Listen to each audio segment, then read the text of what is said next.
Order the process for selling new issues in the primary market. The main purpose of the Securities Act of 1933, also called the Paper Act, is to ensure that the investing public is fully informed about a security and its issuing company when the security is first sold in the primary market. The Securities Act of 1933 protects investors who buy new issues by requiring registration of new issues unless exempt under the Act, requiring an issuer to provide full and fair disclosure about itself and the offering, requiring an issuer to make available all material information necessary for an investor to judge the issue's merit, regulating the underwriting and distribution of primary issues, and providing criminal penalties for fraud in the issuance of new securities. Take note, SEC is the primary federal regulator in the securities industry. The SEC will be covered in more detail in a later unit. The Securities Act of 1933 requires that several steps be taken before a new issue is brought to market, including the distribution of a registration statement, a cooling-off period, and the filing of a final prospectus.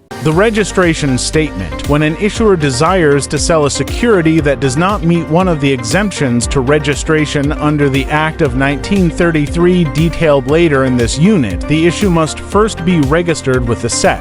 The first step in this process is for the issuer to file a registration statement called an S-1 with the SEC. The statement discloses material information about the issue. Part of the registration statement is a disclosure document called a prospectus, which must be provided to all purchasers of the new issue. The registration statement must contain a description of the issuer's business, the names and addresses of company officers and directors, their salaries, and a 5-year business history of each, the amount of corporate securities company officers and directors own, and identification of investors who own 10% or more of the company, the company's capitalization, including its equity and debt, a description of how the proceeds will be used, and whether the company is involved in any legal proceedings. Underwriters be dis. Investment bankers may assist the issuer in preparing and filing the registration statement and prospectus. However, the accuracy and adequacy of these documents is the responsibility of the issuer. The cooling-off period. After filing the registration statement, the cooling-off period begins. The cooling-off period lasts for a minimum of 20 calendar days, though the period is often longer.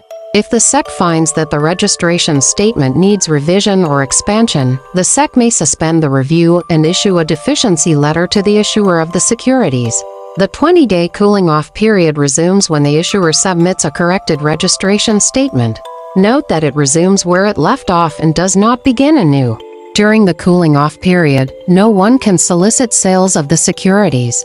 However, there are several activities that are allowed during the cooling-off period. The issuer may place a tombstone advertisement. Certain types of advertisements relating to a new issue are allowed to run before the effective date. These are known as tombstone ads because of the bare-bones, minimum information provided. Tombstone ads are an announcement and description of the securities to be offered.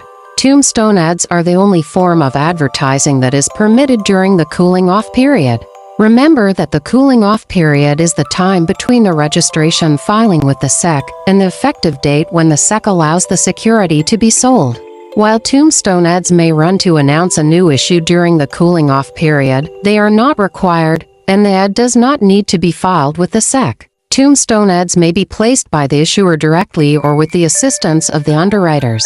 They are limited to the following information: name of the issuer, type of security being offered, number of shares to be sold, POP, or a range if the POP is not yet set, names of the underwriting members when placed by the underwriters instead of the issuer. All tombstone ads must contain the following advisory statement. This announcement is neither an offer to sell nor a solicitation of an offer for any of these securities. This offer is made only by prospectus. A preliminary prospectus red herring may be delivered.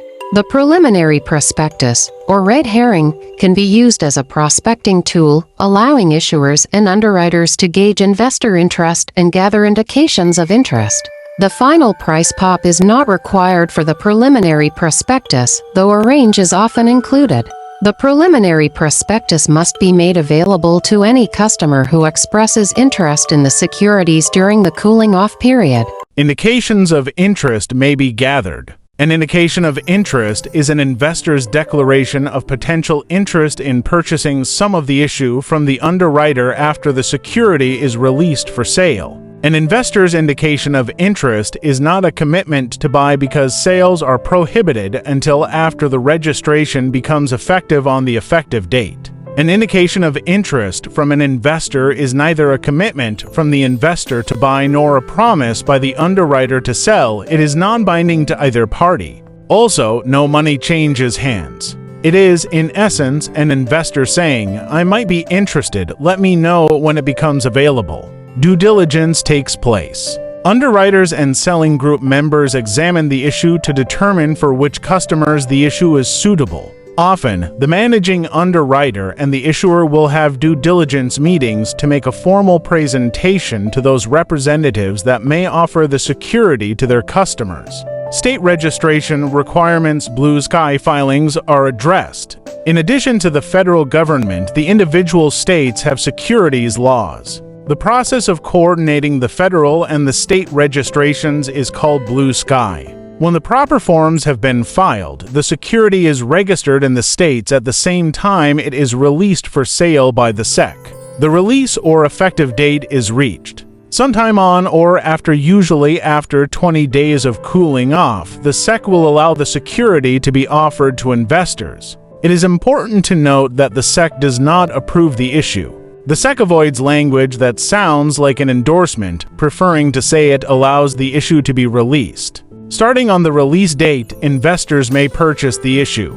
Generally, it will begin trading in the secondary markets shortly after the IPO.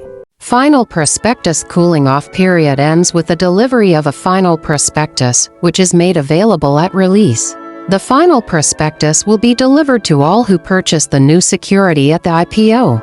It will contain the same information as the preliminary prospectus plus 2 additional items, the release date and the POP. A copy of the final prospectus must precede or accompany all sales confirmations. The prospectus must include the following: description of the offering price, selling discounts, release effective details of the proceeds, description of the underwriting, but not the actual contract, the story of the business risks to the purchaser's descriptive, management material, financial information, legal opinion concerning the formation of the corporation. SEC disclaimer. Test topic alert. Standard SEC disclaimer reads as follows: these securities have not been approved or disapproved by the SEC, nor have any representations been made about the accuracy or the adequate. The process for preparing a new issue for the primary market is pictured here. The 3 phases of underwriting. You will note in the graphic that on the effective date, it says offering period may begin. We tend to think of IPOs in terms of the hot offering, where all the securities are sold almost instantly. This is not true for most offers. It may take days, or even weeks, to sell the entire offer. Note that anyone who buys from the offering pays the POP and receives the final prospectus. Test topic alert. If the issuer of the security is receiving the funds from an offering, it is a primary market transaction, whether an IPO, APO, or something else.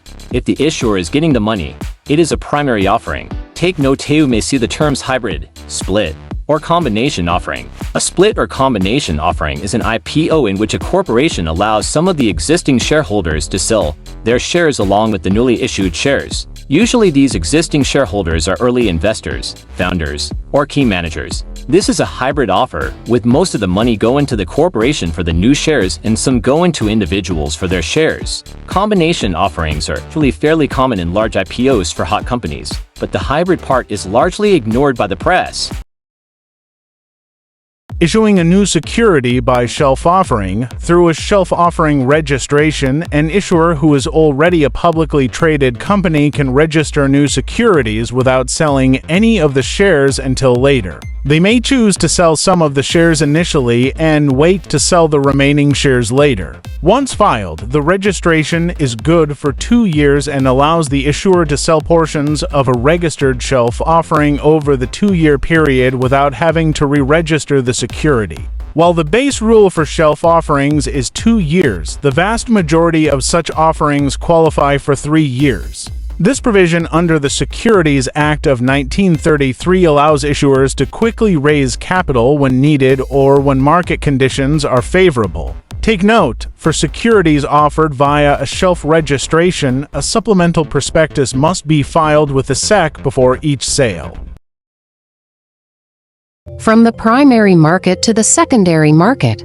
Prospectus delivery rules. As discussed, any offering of a corporate security in a primary market transaction requires the delivery of a prospectus to the investors that purchase the security. In addition to those investors that buy shares at the IPO or IPO, investors that purchase these shares in the secondary market are also entitled to the final prospectus if the purchase is made within a certain number of days of the release date. These rules about post-effective date prospectus delivery are specific to corporate offerings. Take note, stocks that are listed on an exchange or the NASDAQ are NMS securities.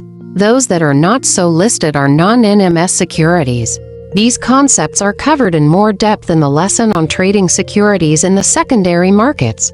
An investor that buys a new security in the secondary market will be entitled to the final prospectus if the purchase occurs within the following timelines. For IPOs of NMS securities, 25 days. For IPOs of NMS securities, 0 days, no requirement.